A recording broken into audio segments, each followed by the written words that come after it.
Welcome to Pump Up the Jam, the show where we analyse and dissect all of the goings-on with the Montecito Moaners. I'm Cristo here in London. And I'm Kinsey Schofield here in Los Angeles. A packed show.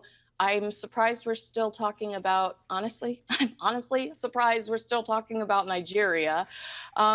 But we are. I mean, there was a speech given by Nigeria's First Lady.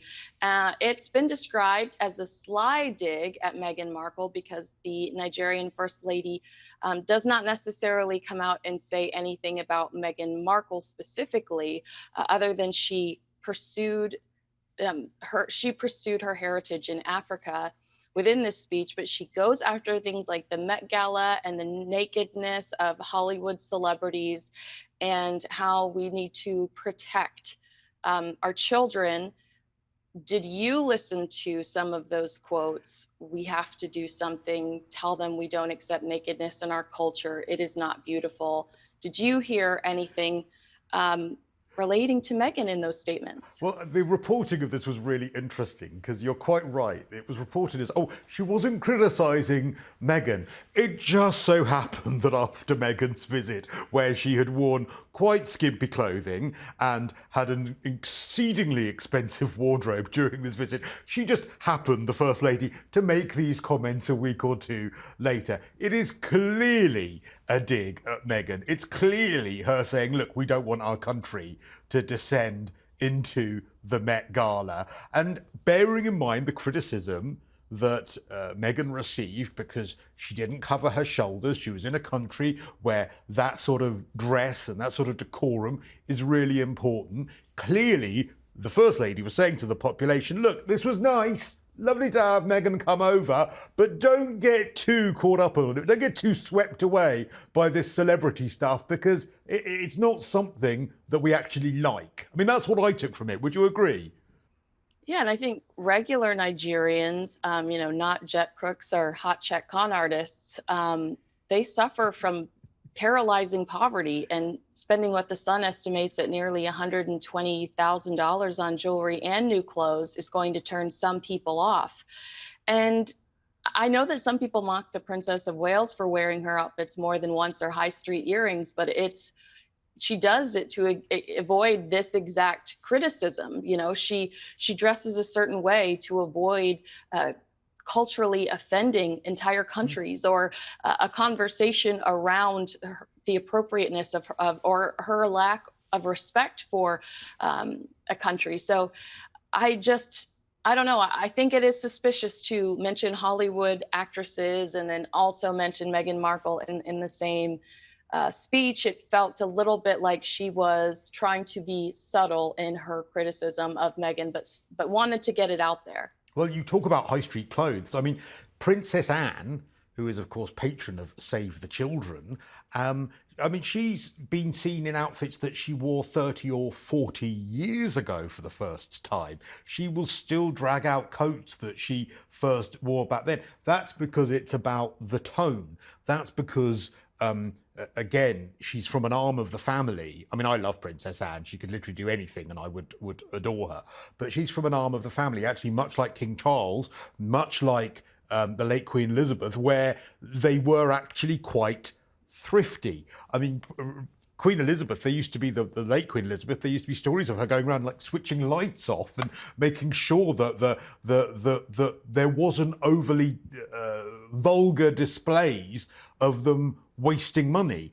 And I think secretly eating out of Tupperware in the morning, and she was caught eating out of Tupperware her breakfast in the early morning. Well, it's about tone, and if you are going to be meeting, and you're quite right when you point out about the poverty in Nigeria, if you're going to be meeting people with extreme poverty, if you're going to be patron of a charity that looks after children with extreme poverty or other people who go through these things, then getting the tone correct is absolutely paramount. And turning up in designer skimpy outfits is not the correct tone. And again, you wonder who is advising them. Well, actually, I don't think that they've kept anyone on the payroll who's advised them, because they've probably all ended up being fired or left the job due to stress. But if they had good people around them, they would say, do you know what? Maybe high street, maybe something that is less showy, maybe something less revealing would be the way forward here. If you want the focus to actually be on the poverty or be on the country that you're visiting rather than yourself. Or the Invictus Games. Go Yes. sporty. Go sporty and look, all decked out in Invictus stuff. There are so many different options. And I want to stress, like, there were a few outfits where she wore the white shirt and the long skirt. There were a couple of outfits that were beautiful, and I wouldn't criticize, but and I shouldn't criticize any of them because she looked wonderful in everything. But her objective was to look great in everything and to create content and pictures and this image. I don't think she was necessarily worried about offending anybody culturally. But the spaghetti strapped dresses, showing lots of shoulder, I felt like that might have made a few of the people in leadership uncomfortable. Well, and you're I just right, would have but avoided there is a that. difference. There is a difference between looking fantastic. She did look fantastic. She looks amazing. I think sometimes her style, I got to give her credit. I think that some of her clothes are absolutely beautiful. When you think of how much they cost, they probably would be. But looking brilliant isn't always the right tone. And I'm glad you mentioned Invictus, because I'd actually completely forgotten that this visit has anything to do with Invictus. Thank you for the reminder, because actually the reporting was all about her and, of course, what she wanted, what she wore, all of those sorts of things. And being royal, I think this actually goes right back to everything that has created all of this mess. And that is, what does it actually mean to be royal? And what does it mean to get that tone right? And unfortunately, this shows the disconnect to me between knowing how to be royal, get that tone correct, have the people around you to advise you on that, and being a celebrity who's trading on a royal name. I'm glad you mentioned that, because I think that is part of Newsweek's kind of conversation about Prince Harry and Meghan and what they need to learn from their tour scandal. Now, Newsweek focuses on one Nigerian tour scandal. They say Prince Harry and Meghan Markle need to consider carefully how they approach overseas visits after courting controversy during a recent trip to Nigeria. If they want to avoid scandals, building into bigger scandals, their focus of this particular article is the Daily Mail reporting that the airline's chief executive and chairman, who was present when they landed at their welcoming ceremony, is wanted in the United States on a fraud indictment from 2019. And of course, it's not worth really getting into the nitty gritty, but it's a money laundering issue and $20 million from Nigeria going through US banks. But what they didn't mention was this Nigerian king who Harry called his in-law, who he walks into this room and is like, "Oh, you're my in-laws. Let's avoid all the pleasantries." But this guy's coined a con man by the Sun. He was jailed and deported after trying to cash multiple stolen checks worth hundreds of thousands of dollars. He was not only deported from the United States twice, but he's been banned. And these people must feel so smug standing next to Prince Harry in photos, knowing that they're accused of these things, and in the United States, knowing that they probably shouldn't be in the company of Prince Harry, but here they are getting their photo taken next to him. It's really not a great look. And had Harry and Meghan had the right people with them, they would have vetted every individual that they stood next to and took a picture with. So I feel like Newsweek has a really good point about them needing to pull back and go, this, and this can't happen again, versus the kind of excuses they gave to the media, the Daily Beast specifically, after it happened. You're quite right. The royal correspondent for Newsweek, Jack Royston, said that, look, if they're going to continue with these sorts of goodwill missions, the couple needs to learn to be vigilant about the people they meet and the generosity that they accept without the backup of palace aides, former palace aides, whose job it is to spot these potential pitfalls. But the problem is, when your missions are about monetizing your brand, which is what everything that they do is about now. Sadly, even I think that spilled over a bit into the Invictus Games a bit, then that is your focus, because that's what this is all about. And unfortunately, that means that everything else falls by the wayside. And what they do by standing with these people is, these people with bad reputations, with potential criminal proceedings hanging over them, is that they legitimise those people. Those people that are saying, well, look, I'm standing next to royalty, former royalty. So it gives an air of legitimacy to some pretty horrific behaviour. But it's not former royalty. We cannot strip Harry of his birthright. No, you're right. They are you're right. standing next to royalty, and they know it, and they're throwing it out there for everybody to see. They're bragging about it. There are pictures in the paper. They are giving these people credibility who have a questionable moral compass. The one thing I will say in their defence, though, well, it's not really in their defence. It's sort of showing that there is idiocy among many of the royals who are perhaps not the sharpest tools in the box. But let's not forget the times, especially on my show, where you and I have dissected the then Prince Charles receiving sort of Fortnum and Mason bags full of cash towards the Prince's Trust from dodgy Saudi and Middle Eastern donors, if I remember rightly. So it's, in fairness, sometimes having those palace aides around you doesn't always leave you invulnerable to some of these sort of dodgy people that might give you loads of cash, even if it is towards your charity. There are some people that are saying that Harry and Meghan have just accomplished little to nothing in the States. David Christopher Kaufman wrote for The Telegraph, "We Americans are fed up with Meghan Markle. It's time for Brits to take her back." First of all, without knowing everything that's in this article, what's your reaction to that headline? Are you ready to take Harry and Meghan back? No, we don't want them. No, thank you very much indeed. That's absolutely, now they'd want to come back. I mean, look, let's say they might not want to come back, but if they did, of course, now that unfortunately Princess Catherine is out of commission, the king has reduced his duties, so they would be further up the pecking order. Yeah, now they might want to come back, but whether we'd want them is another matter. This is something that you and I have touched on before. The bubble in America is bursting. When we spoke about the PR disasters in our last video, we spoke about Spare, and Spare probably being the straw that broke the camel's back, where there was a real opportunity for Prince Harry to lay out all of these terrible, terrible things that had happened to him as the Spare. And in fact, it was that he didn't have the nice bedroom, and the fact that, he revealed all of this really intimate details about his brother's penis. And that was actually, a lot of Americans, I think, thought, well, hang on, that's it? That's all you've got? So perhaps this is absolutely true. The Americans are just saying, well, look, we're sick of it. Yeah, this article focuses on Meghan Markle, and it says, say what you want about Meghan Markle, narcissistic, self-aggrandizing, out of touch, but her greatest misstep is one of a missed opportunity. Despite the Duchess's best efforts, her carefully curated home good line, that wannabe state visit to Nigeria, a perfectly plotted anniversary date night at Lucky's in Montecito. Barely 1/3 of Americans have a favorable opinion of Markle, far below Prince William, Harry, and the Princess of Wales. This comment, this little paragraph was such a burn. I felt like I needed ointment after it. It says, armed with a new podcast deal, refreshed communications team, Markle is clearly continuing her relentless quest for relevance. But as the real royals in Windsor, content with double cancer crises, Markle has revealed herself as little more than the most infamous symbol of America's high tolerance for low expectations. How harsh is that? That is such a burn. You're right. Ointment is required. But it is, again, it's true. Because this is the eternal question that we seem to ask. What do they do?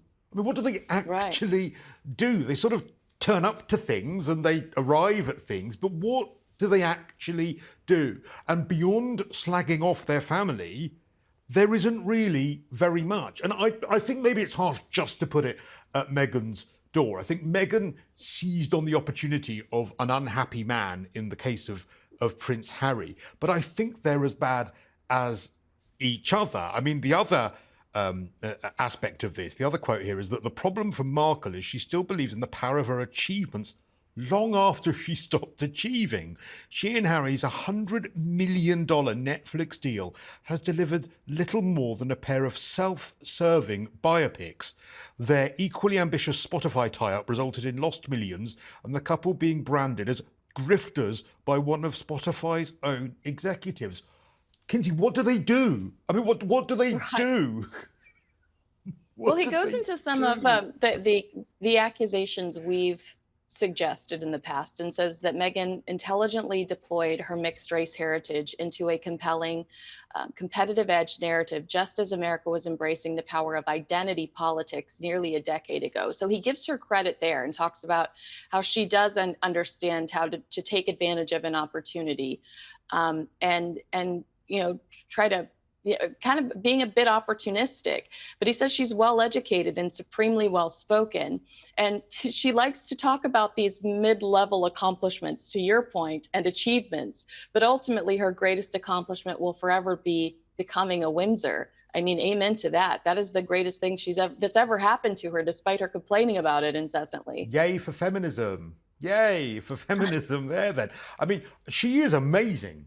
I mean, she's very Eva Peron, as far as I'm concerned. And I love Eva Peron, from someone who basically probably wasn't on paper going to achieve absolutely loads, but was a second-rate actress, as Eva Peron was, married very well to become the First Lady of Argentina and became, world famous, one of the most powerful women in the world. Now, she hasn't quite got to that level when it comes to her power, but when it comes to naked ambition and ruthlessness, I mean, she is formidable. The problem is, what else is there? And what we found with Eva Peron when it came to Argentina was, beyond actually being a wonderful clothes horse and handing out some money to underprivileged Argentinians, her legacy is very controversial, because it's like, well, what did you actually do?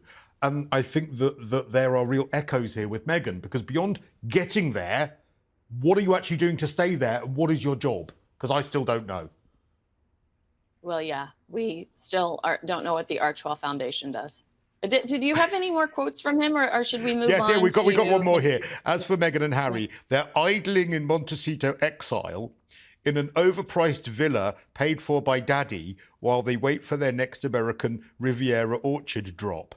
Perhaps it's time to return to Britain, where they could truly be useful and where the opportunities afforded by Harry's birth are ultimately far more plentiful. No.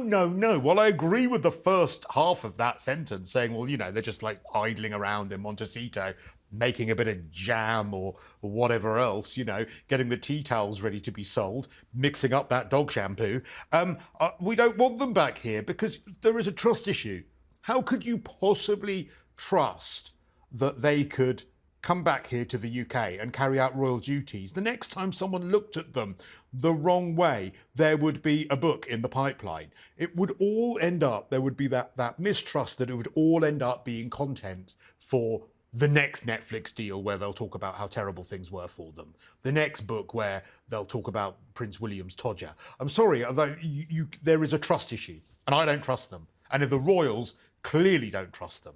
Well, you might not have a say, because well, no, the Biden administration is pleading with the court to keep Prince Harry's visa documents under wraps. We know that a potential Trump administration, if Donald Trump wins the upcoming election, is threatening to deport Harry, go after him. The arguments that we found in this 53-page document from February is the Biden administration saying that many of the records are law enforcement records, and that's why they feel like Prince Harry's information should be kept sealed and not made public information. They believe there's a stigma associated with being mentioned in a law enforcement record. Will people judge him, I guess, is the translation there. And they argue that publishing the files would expose confidential law enforcement tools. They insisted that people who are public figures still maintain their privacy interests.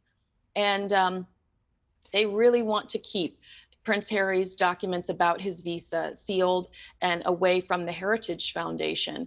I feel like this is the longest game of tag I've ever witnessed in my life, and a part of me feels like we aren't ever going to see those documents, and that they're going to